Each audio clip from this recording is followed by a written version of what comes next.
1922년 대형 박물관과 미국 펜실베이니아 대학 박물관의 연구진은 유프라테스 계곡 근처 알 우베이드에서 한 벽화를 발견했습니다. 기원전 3500년경의 것으로 인정되는 이 벽화에는 외양간에 메어있는 소, 젖을 짜는 사람, 젖을 걸러내어 그릇에 받는 모습 등이 그려져 있었는데 소에게서 우유를 얻는 과정이 담긴 것으로 보입니다. 현재까지 과학적으로 밝혀진 바로는 약 1만 년 전부터 인류가 야생동물의 가축화를 시작하여 약 8천년 전부터 가축에게서 우유를 얻어온 것으로 추측하고 있습니다. 이처럼 아주 오랜 기간 인류와 함께해온 우유는 우리나라에 언제 처음 들어오게 되었을까? 상식 백과사전을 통해 우리나라 우유의 역사에 대해 알아보겠습니다.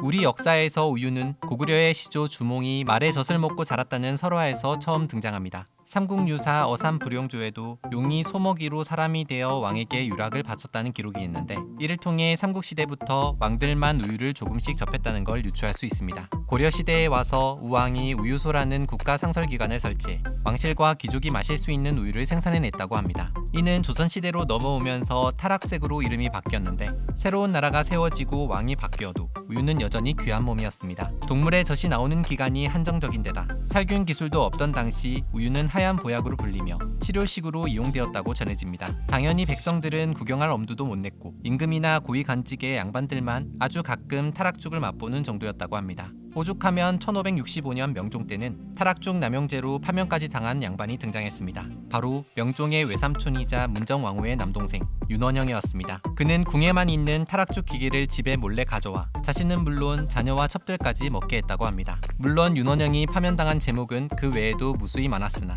윤원영이 그동안 임금의 권력 위에 있었다는 것을 우유 하나로 볼 수 있었던 상징적인 사건이라고 합니다. 그렇다면 이렇게 임금이나 고위관직들만 먹었던 우유가 언제부터 누구나 마실 수 있는 음료가 될 수 있었을까? 우리가 지금처럼 마시는 형태의 흰 우유로 발전해온 것은 근대 이후부터인데 일본이 서양을 따라 우유를 마시기 시작하면서 우리나라도 그 영향을 받은 것으로 전해집니다. 그러다 1937년 7월 11일 우리나라 최초의 대량 생산 우유 공장 경성우유동업조합이 세워지게 됩니다. 하지만 여전히 일반인들이 우유를 접하는 건 쉬운 일이 아니었습니다. 일제강점기 시절 유아나 어린이, 노약자뿐 아니라 우리나라 사람 대부분이 영양 상태가 극도로 좋지 않았기 때문에 우유를 만병통치약으로 찾았는데 우유 생산 속도는 그 수요를 쫓아가질 못해 늘 부족했던 겁니다. 급기야 1944년 5월부터는 우유를 꼭 필요로 하는 사람이 의사의 진단서를 첨부해 경성부 총력과에 신청서를 내야 하는 우유 등록제가 실시되기도 했습니다.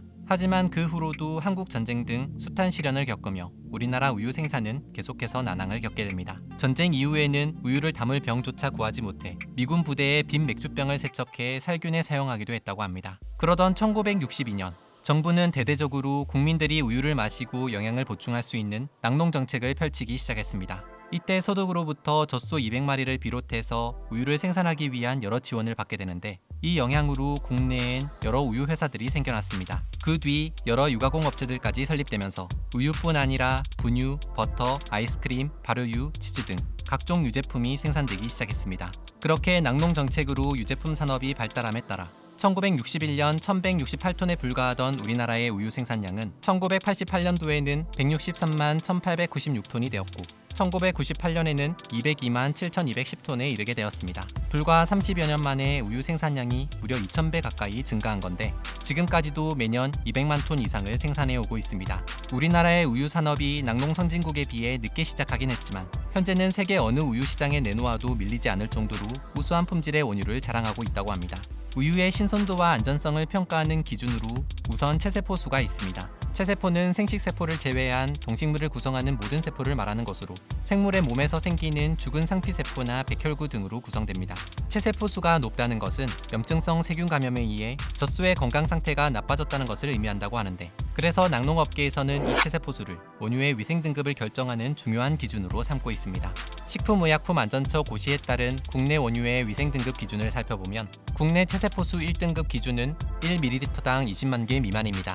이는 독일, 네덜란드, 캐나다, 뉴질랜드의 1등급 기준이 40만 개 미만인 것과 비교했을 때 아주 까다로운 것이라고 합니다. 우유의 품질을 평가하는 또 다른 기준으로 세균수도 있는데 세균수는 원유를 집유하는 과정이 얼마나 위생적인지를 나타낸 지표입니다. 우유를 살균하는 과정에서 세균은 죽지만 세균의 흔적은 남게 되고 이를 통해서 세균수를 측정한다고 합니다. 국내 세균수 1등급 기준은 1ml당 3만 개 미만으로 이는 프랑스, 핀란드, 오스트리아, 캐나다의 세균수 1등급 기준이 5만 개 미만인 것과 비교해서 역시 더 까다롭습니다. 이러한 기준들을 좀 더 꼼꼼하게 확인하셔서 우유를 선택하시면 좋을 것 같습니다. 온라인 마켓에서 쉽게 발견할 수 있는 수입산 멸균 우유, 해외에서 오는 거니까 더 좋을 수도 있다 라는 생각하실 수도 있지만, 수입산 멸균 우유의 경우 유통 과정이 길고 국내에 들어오기까지 약 한 달 이상의 기간이 소요되며 유통기한은 1년으로 잡고 있습니다. 수입산 멸균 우유의 원유 품질 기준이 우리나라보다 엄격하지 않은 곳도 있으며 원유 등급 확인이 어려운 경우도 있기 때문에 안전성 검증에 한계가 있다고 합니다. 참고로 까다로운 기준에도 불구하고 국내 시판되는 원유 대부분이 1A 등급을 받았다고 하니 국산 우유의 품질은 걱정 안 하셔도 될 것 같습니다. 다만 우유를 마시기만 하면 화장실로 직행하는 유당불내증 때문에 우유 섭취를 꺼리는 분들도 있는데, 이 경우 우유를 따뜻하게 데워 마시거나 조금씩 나눠 먹는다면 유당 소화를 도울 수 있으며 유당을 제거한 락토프리 우유도 나와 있으니 참고해서 우유 섭취하시면 좋겠습니다. 지금까지 우리나라 우유의 역사에 대해 알아봤습니다.